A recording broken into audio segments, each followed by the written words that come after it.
Brand new ASSUN has just dropped an hour ago, and do you know what? It's actually the second time this has happened recently where a song has dropped and I just wasn't ready for it. I guess I should have been ready for that because ASSUN has obviously been releasing quite a few songs recently. I've really started to perk up my interest my noticing of this when we had Elf come out. And as I said, when that song came out and I did a reaction for it, it really sort of blew me away just how well it used ASSUN's voice. And then obviously we had the most recent single, Rockstar, which again made brilliant usage of her voice. It's just been pretty interesting seeing her seemingly gearing up to an album which I feel is much more evocative of what I really enjoyed about that first album she released. Obviously there's been things in between, like we've had like covers and we had the One Piece Red soundtrack, but for me this really feels like ASSUN back on that stride, that thing that made me enjoy the first album so much. I have said that I need to deep dive into her material a little bit more and just really make sure I'm as up to date as I should be, but I've just been getting a renewed excitement, just like I felt when she first came out in this new stuff. Anyway, so we got a new song, it just dropped, and this is called Aishite, Aishite, Aishite, which is a very sort of loving, affectionate kind of title for a song. I have no idea what to expect. If you want to know I was going to recap all my thoughts on the most recent songs in more detail, but if you want to know what I think about those, the reactions weren't that long ago because she's been sort of rapid firing these songs out. But I'm really excited to see what Aishite, Aishite, Aishite brings. This is apparently an official music video, which of course, as always is the case with ASSUN's songs. Well, it didn't say official music video, but it didn't say anything, so I'm assuming it's an official music video. Let's find out. Well, look, anyway, I'm assuming it's an official music video, which means I'm expecting to see some really cool animation. Hopefully it'll add something to the song, but mainly we're here for the music itself, so let's get it all turned up. Let's get ready to go. ASSUN, what more need you say about this current Japanese music industry legend? Just, as near to a household name as you can get at the current moment. So let's see what she's bringing with this brand new song. Let's go. Oh, I'm loving that intro.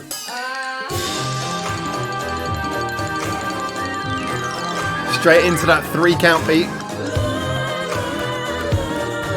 The sounds are so playful right off the bat.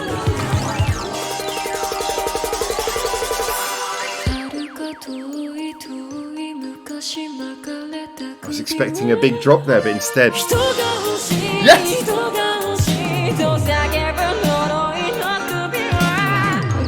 So we got accordion and glockenspiel already.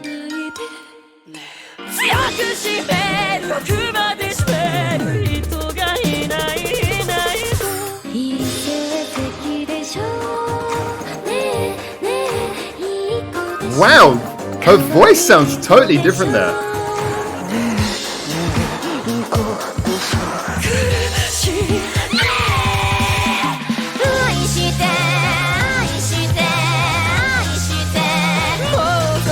Wow, she's really using the range of her voice superbly here.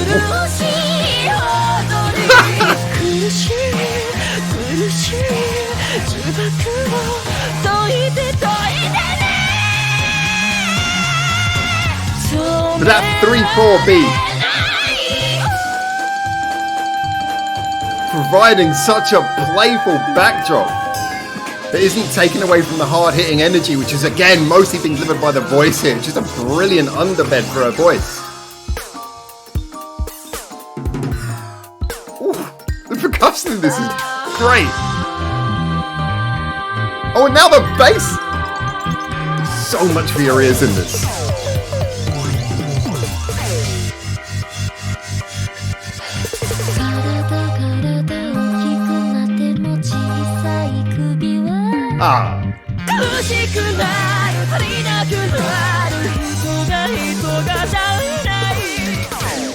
I feel like I'm having so much fun just picking out all the little sounds.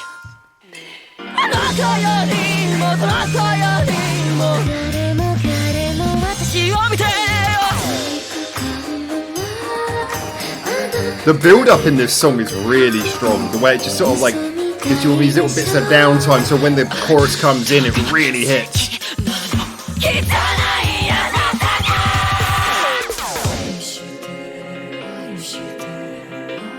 breakdown at the beginning of the last chorus. Yeah, should have seen that coming.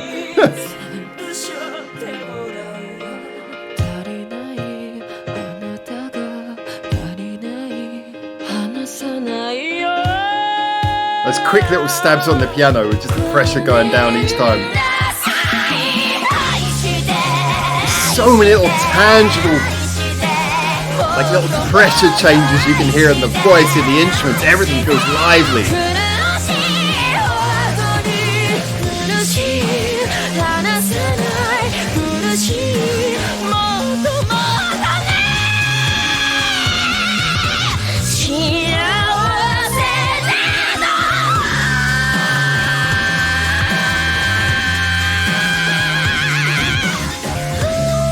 Such beautiful control to sound so out of control and yet do it so well.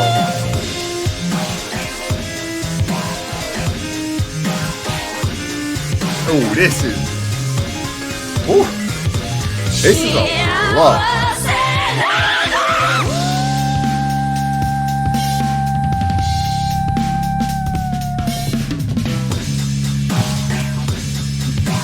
Vocal by Adam, music by Kikuo. Did I read that right? Kikuo? Kikuo. I'm gonna go back and I can read that properly. When you got your hiragana in italics, now that just yeah, okay. Kikuo. Okay. Wow. I don't even know where to start. There's so much to talk about this. I mean, first things first. You know, I was saying about, so I said about Rockstar and I said about Elf. Well, the thing I loved so much about them is they basically gave this like underpinning. It was simple. It was just a musical bed on which, you know, you set a mood. Elf sets a mood of drama. Rockstar sets a mood of like a little bit more, you know, aggressive kind of rocking, headbanging sort of blues rock vibe to it. A bit cool as well. And then Ado just goes to work delivering a vocal that expands upon that. Now this, admittedly, the backing itself is relative. There's not anything too complicated happening musically in terms of just like the notes. It's not some grand arrangement here. It's more just the fact that it's so playful with all the sounds coming in and out, that it has its little quiet bits, it has its energetic bits. It feels like the backing is constantly moving, but at the same time, the backing is relatively simple. It's sparse. There's sounds coming in. Like you get little accordion comes in, you get the glockenspiel comes in, you get like the little bass does its thing, but these things are all happening, you know, in series, one at a time, just sort of changing that backing, but never too much clutter that you can't have Ado front and center.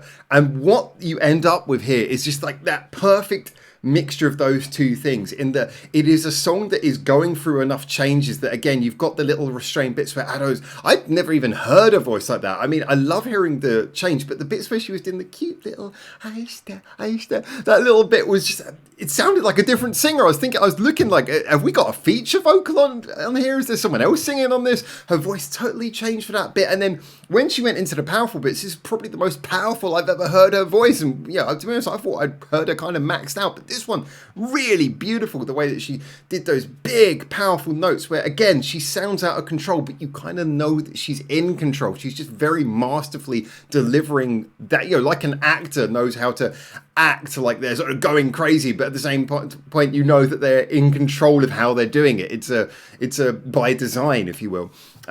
Everything about this was just a beautiful canvas of a song that was giving her room to perform, but at the same time moving through different sections, giving her like cues for, as you want your music to do. You want everything to be tied in, to be working together. The music had those cues, those little bits where it burst out and allowed her voice to, you know, gave her like that dramatic moment that she needed to really sort of scream and, you know, use her voice in full power, but also those little quiet bits for a little playful little glockenspiel where her voice could be quiet and cute.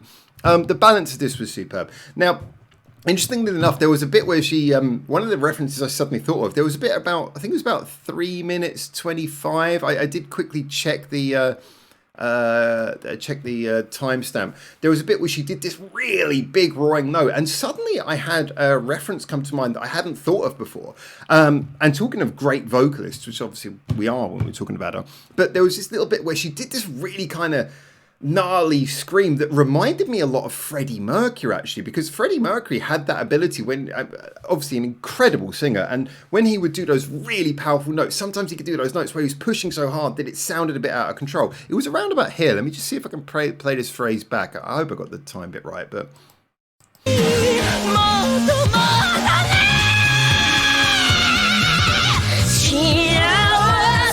That little bit there, it really reminded me of how like Freddie Mercury could reach for those kind of notes and really sort of be screaming, but it's almost like an operatic scream. It's like, it's really high, it's really intense, but it's also beautifully nailing the note and sort of rolling off at the end of the note. It's that sense that you are both in control and you're able to deliver a sound that feels like it's out of control. And I'd never made that cross-reference in my mind before. But yeah, I would actually say, as different as their singing styles are, I can almost feel a parallel now when I come to think about it between Freddie Mercury and Ado, in that there is that ability to sort of do something very calm and gentle, but then also build up to the craziness in a very convincing way. And yeah, there's not many compliments stronger than that, to be fair. But yeah, Ado has been achieving amazing things. And I personally love this. I also have to give a big shout out for now. It's not the first time Ado's done this, but still, it is relatively in the minority to have songs that are in that 1, 2, 3, 1, 2, 3 count, where you got like a 3/4 beat. That's still relatively uncommon. You know, I mean, you hear them, but they're in the vast minority of songs.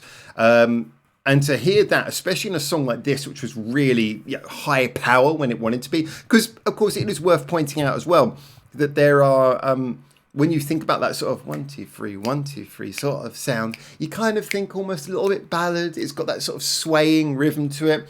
And even the way it plays in those sort of like childish, cute, lovey sort of, the glockenspiel sounds, kind of like near to a music box kind of sound that it's using. It's evoking that kind of emotion. Again, it feels playful, it feels childish, and to use that, childish and intentionally, to use that as the underpinning for a song that is this very strong emotional feeling, it's obviously very much calling to that juxtaposition between something between playful and swaying and intense and screaming. And that juxtaposition again gives the song more personality, more character, more of a central feeling that you can really tell what it's going for. So that it's going for something more complex than just a sort of one-dimensional I'm angry, one-dimensional oh this is cute. It's going for something which is evoking more feelings. This to me was absolutely superb. I really enjoyed it. It's one of those songs where like I said, it's got so many things it's throwing at you in series, and yet it never feels cluttered, which is a really important takeaway. It gives room for its central star to be the star that she is, and yet it gives her something so interesting to work with. If Rockstar gave a simple emotional tone and then allowed her to go crazy, if Elf gave a slightly more emotionally interesting, evocative tone, but then let her go crazy, I feel like愛して愛して愛して gives her something, lets her go crazy, and then 15 seconds later gives her a change in that so that she can like play and play and play and play. And it just feels like a playground for the vocal, a playground for the listener as well, because we're being invited to take in all these different sounds. I mean, as someone who loves songwriting and also love when people use all kinds of non-standard instruments, I love, that was my only downside with really Rockstar, is that all the instruments were just very sort of, as a general, pretty predictable. There's just sounds coming in that you just don't expect. And, someone who puts songwriting first, this kind of gave me like a giddy smile because I was just excited and enjoying all these playful, crazy things that were appearing. Absolutely just wonderful. This was superb. I really enjoyed this. It's the sort of song that's so crazy that it might not be one that you'd put on repeat listen just because it's like so much, but it's a song that you would definitely come back to. If I'm coming back looking for an Ado song to listen to, just as something to enjoy the experience of Ado being Ado, this is probably a song that I would come back to quickly, because I just feel like, that's one of the ones where not only does Ado make the difference, but the song is just right for her. This continues the positive direction that she was going in with these recent songs, but takes it to new heights. I adore this. Anyway, there you go. Those are my thoughts. As always, get in the comments. Tell me what you think. And until I hopefully see you very soon in Japan for the next one of these. For now...